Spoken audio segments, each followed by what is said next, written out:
நல்லா இருக்கு ப்ரோ, படம் சூப்பரா இருக்கு ப்ரோ, நல்ல கான்செப்ட், பார்க்க சொல்லுங்க, எல்லாம் பார்க்கலாம், நல்லா இருக்கு ப்ரோ. ஃபர்ஸ்ட் ஹாஃப் விட செகண்ட் ஹாஃப் சூப்பர் ப்ரோ. அதெல்லாம் இல்ல ப்ரோ, படம் பார்க்கலாம், நல்லா இருக்கு. உண்மையிலே ட்ராமா பண்ணிட்டாங்க, ரொம்ப சூப்பராக இருந்தது, நல்லா இருந்தது படம்.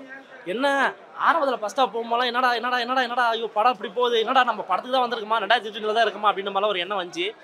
அப்படியே தூக்கம் போச்சு, இருந்தாலும் நம்ம 130 ரூபா கொடுத்துட்டுமே படத்தை முழுசாக பார்த்தா உடனே சொல்லி உட்காந்து என்னடா கதை சொல்ல வராங்கன்னு பார்த்தேன். உண்மையிலே போக பார்த்தீங்கன்னா ரொம்ப ஸ்பீட் ஆகிடுச்சு, ரொம்ப நல்லா இருந்துச்சு. அது செகண்ட் ஹாப்லாம் பார்த்தா எதிர்பார்க்கவே இல்லை, கிளைமேக்ஸ்லாம் என் நெஞ்சை நக்கிட்டாங்க, அந்த அளவு தான் சொல்லணும். ஏன்னா சூப்பராக பண்ணியிருந்தாங்க, நல்லா இருந்தது.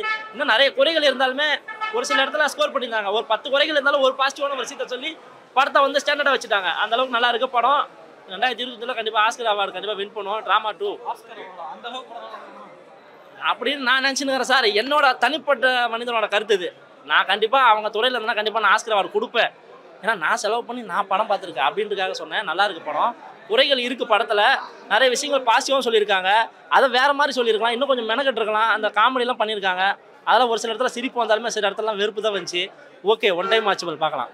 ஏன்னா வெளியில் வெயிலாக இருக்குது, 2 மணி நேரம் என்னடா பண்ணலான்னு பார்த்தேன். சரி புதுசாக வெள்ளிக்கிழமை படம் ரிலீஸ் ஆகிதுன்னு போய் பார்க்கலான்னு பார்த்தேன். ட்ராமான்னாங்க, இமேஜ்லாம் டிசைன்லாம் பார்க்கும்போது ரொம்ப சூப்பராக பண்ணியிருந்தாங்க. ஒரு குழந்தைய வச்சுலாம் போட்டிருந்தாங்க, என்ன தான் இருக்குன்ட்டு. ஆனால் அப்படியே என்னை திருப்பி போட்டாங்க, எல்லாமே ஏமாற்றிட்டாங்க சார்.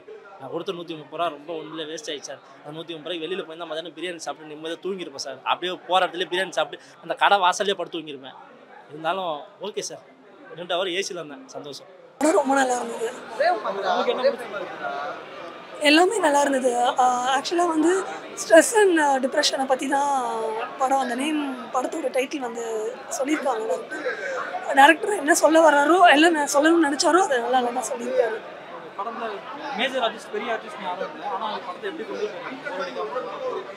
இல்லை, விவேக் கிருஷ்ணா சார் எல்லாருமே இருக்காங்கல்ல, நல்லா இருந்தது எல்லாரோட.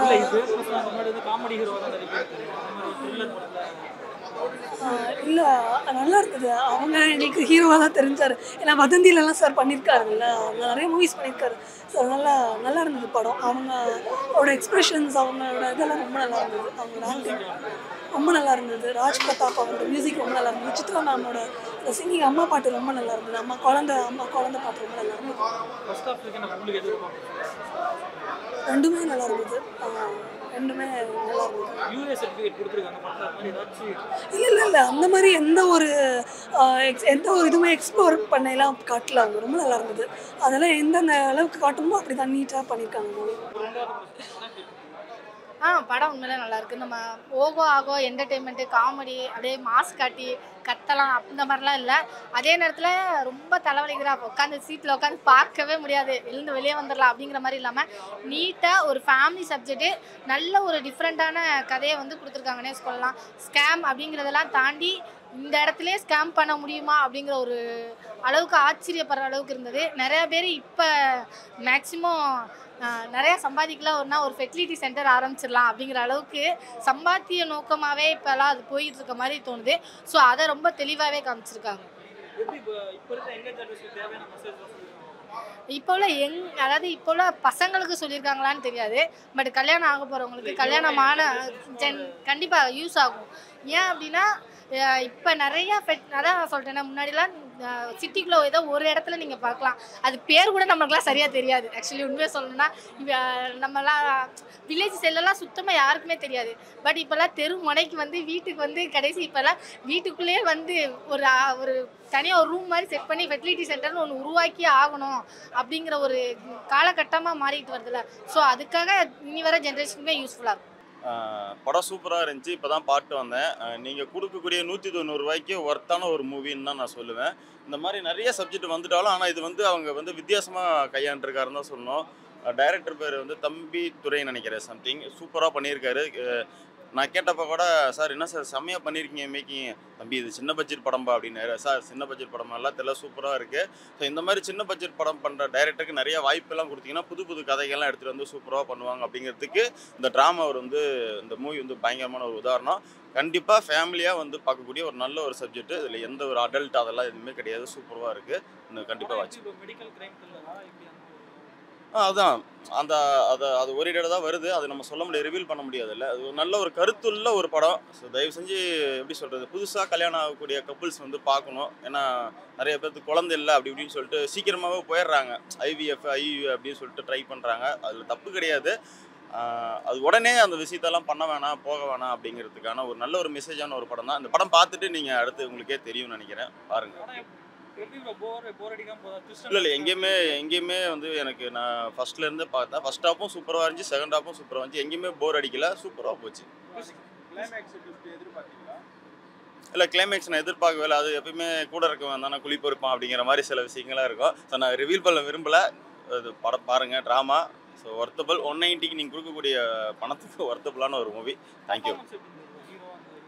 ப்ரெஸ்ஸை நான் சொல்ல வேண்டியதே இல்லை. அவர் எல்லா படத்துலையும் அவர் எப்போ சேதுபதியிலேருந்து பார்த்துட்ருக்கோம்ல, நிறைய படம் பண்ணியிருக்காரு, சூப்பராக பண்ணியிருக்காரு. பிருத்து என்னோடய ஃப்ரெண்டு, அவனும் செம்மையாக பண்ணியிருக்கான்.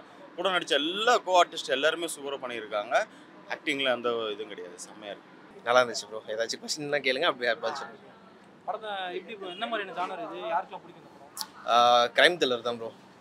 எல்லாருக்குமே பிடிக்கும். இது குழந்தைங்களோட கூட்டு போய் பார்க்க வேண்டிய ஒரு படம் தான். யூஏன்னு போட்டிருந்தாலுமே கூட மஸ்ட் நம்ம குழந்தைங்களோட கூட்டு போய் பார்க்கணும். அப்போ தான் சொசைட்டியில் என்ன மாதிரியான விஷயங்கள்லாம் நடக்குதுன்றதை சின்ன வயசுலேருந்தே அவங்களுக்கு வந்து நம்ம இன்ஃப்ளூயன்ஸ் பண்ணி அவங்கக்கிட்ட வந்து நம்ம இப்படிலாம் இருக்கணும், சேஃபாக இருக்கணும் அப்படின்றது ஒரு அவேர்னஸை க்ரியேட் பண்ண முடியும். அதான் மெசேஜ் என்னென்னா வந்து இப்போ இருக்கிற சொசைட்டியில் வந்து பெரிய ப்ராப்ளமாக இருக்கிறது, இந்த மேரிடான கப்புள்ஸ்க்கு பெரிய ப்ராப்ளமாக இருக்கிறது வந்து குழந்தையின்மை தான். அதை பேஸ் பண்ணி தான் வந்து கதை மூவ் ஆகுது. அதை வச்சு எப்படிலாம் வந்து சில கிரிமினல்ஸ்லாம் வந்து பிஸ்னஸ் பண்ணுறாங்க, அதிலேருந்து நம்ம எப்படி வந்து சேஃபாக இருக்கணும். தென் அதுக்கு என்ன ஆல்டர்னேட் விஷயம், சில இடத்துல வந்து சில மெடிக்கல் ப்ராசஸ்லாம் பண்ணி சில இடத்துல சக்ஸஸ்ஃபுல்லாக ஆனாலும் சில பேருக்கு வந்து இன்னமும் வந்து அது ஒரு பிரச்சனையாக இருக்குல்ல. அதுக்கு ஆல்டர்னேட்டாக வந்து என்ன பண்ணலான்னா அடாப்ஷனை வந்து இவங்க வலியுறுத்துறாங்க. குழந்தைய வந்து தத்தெடுத்துக்கலாம். அது வந்து ஈஸி இல்லை. அது நம்மளுக்கு மெடிக்கல் ப்ராசஸ் வந்து ரொம்ப லாங் டர்மாக போகிறதுக்கு நம்மளுக்கு கம்ஃபர்டபுளாக இருந்துச்சா, நம்மளுக்கு ஓகேன்னா நம்ம வந்து ஒரு குழந்தைய தத்தெடுத்துக்கலாம். அதை வந்து வலியுறுத்துறாங்க. அது டிஃப்ரெண்ட்டான வேயில் வந்து கன்வே பண்ணியிருக்காங்க. நல்லாயிருக்கு. பர்ஃபார்மன்ஸ் எல்லாமே சூப்பராக இருந்துச்சு. பிரசன்னா சாரோட பர்ஃபார்மன்ஸ் வந்து உண்மையாகவே மற்ற படத்தை கம்பேர் பண்ணும்போது இதில் யூனிக்காக தான் இருந்துச்சு. ஏன்னா ரொம்ப சட்டிலாக, அதுதான் சொல்ல வந்தேன். மற்ற படத்தை கம்பேர் பண்ணும்போது இது ரொம்ப டிஃப்ரெண்ட்டாக இருந்துச்சு. எப்படின்னா ஒரு ஃபேமிலி மேன் வந்து எப்படி இருக்கணுமோ அந்த ரோலை வந்து அவர் பக்காவாக பண்ணியிருக்கார். ரொம்ப சட்டிலான ஆக்டிங்கு, டைலாகும் ரொம்ப கம்மி, ஆக்டிங் வந்து ரொம்ப அதிகமாக இருக்குது. சூப்பராக இருந்துச்சு. எல்லாரோட ஆக்டிங்குமே சூப்பராக இருந்துச்சு. மெயினாக பிரசன்னா சாரும் பிரசாத் ப்ரோவும் ரெண்டு பேருமே நல்லா பண்ணியிருந்தாங்க. கதைக்கு என்ன தேவையோ அது இருந்துச்சு ப்ரோ. ரொம்ப அதிகமாகவும் இல்லை, ரொம்ப கம்மியாகவும் இல்லை. கதைக்கு தேவையான நம்மளால சில விஷயங்கள்லாம் வந்து யூகிக்க முடியல. அது வரைக்கும் கொஞ்சம் இன்ட்ரெஸ்டிங்காக இருந்துச்சு. ஃபர்ஸ்ட் ஹாஃப் விட செகண்ட் ஹாஃப் நல்லா இருந்துச்சு, சூப்பராக இருந்துச்சு. இல்லை, லைட்டாக ஃபர்ஸ்ட் ஹாஃபில் மட்டும் தான் இருந்துச்சு. பட் ஆனால் அதையும் வந்து செகண்ட் ஹாஃபில் கொண்டு வந்துட்டாங்க. டெக்னிக்கலாக பட்ஜெட்டுக்கு ஏற்ற மாதிரி இருந்துச்சு ப்ரோ. ரொம்ப நான் ஹைப் கொடுக்குறதுல பட்ஜெட்டுக்கு என்ன அவங்களால பண்ண முடியுமோ சூப்பராக பண்ணி முடிச்சிட்டாங்க. கேமராமேனுக்கு ஹேட்ஸ் ஆஃப். ஏன்னா சில விஷயங்கள்லாம் வந்து அங்கே தெரிஞ்சுது. கேமராமேனோட ஒர்க் வந்து நம்மளுக்கு தெரிஞ்சுது. லைட்டிங்கும் சரி, அவர் பண்ண வேலைங்களும் சரி, கேமராமேனுக்கு ஒரு சல்யூட்டு. அதுக்கப்புறம் மியூசிக் டைரக்டர் வந்து சூப்பராக பண்ணியிருந்தார். அவர் ஒரு சாங் சித்ராமா பாடியிருப்பாங்க, அந்த சாங்கும் சூப்பராக இருந்துச்சு. இது எல்லாமே ஆர்கனைஸ் பண்ண டேரக்டரும் வந்து ஹேட்ஸ் ஆஃப். ஏன்னா அந்த பட்ஜெட்டுக்குள்ளே இந்த டீம் வச்சு நம்ம பண்ணுறதுன்றது பெரிய விஷயம். இப்படி ஒரு மெசேஜ் கொடுக்குறதுன்றது பெரிய விஷயம். இந்த கதையை சூஸ் பண்ணுறதுன்றது இன்னும் பெரிய விஷயம். பிரசன்னா சாருக்கு இந்த மாதிரி கதைகள்லாம் சாதாரணமான ஹீரோஸ்லாம் சூஸ் பண்ண மாட்டாங்கல்ல, அதுவும் அப்கமிங்கில் வரவங்க. அதனால் எல்லாமே சூப்பராக பண்ணியிருக்காங்க. கண்டிப்பாக எல்லாமே பார்க்கலாம்.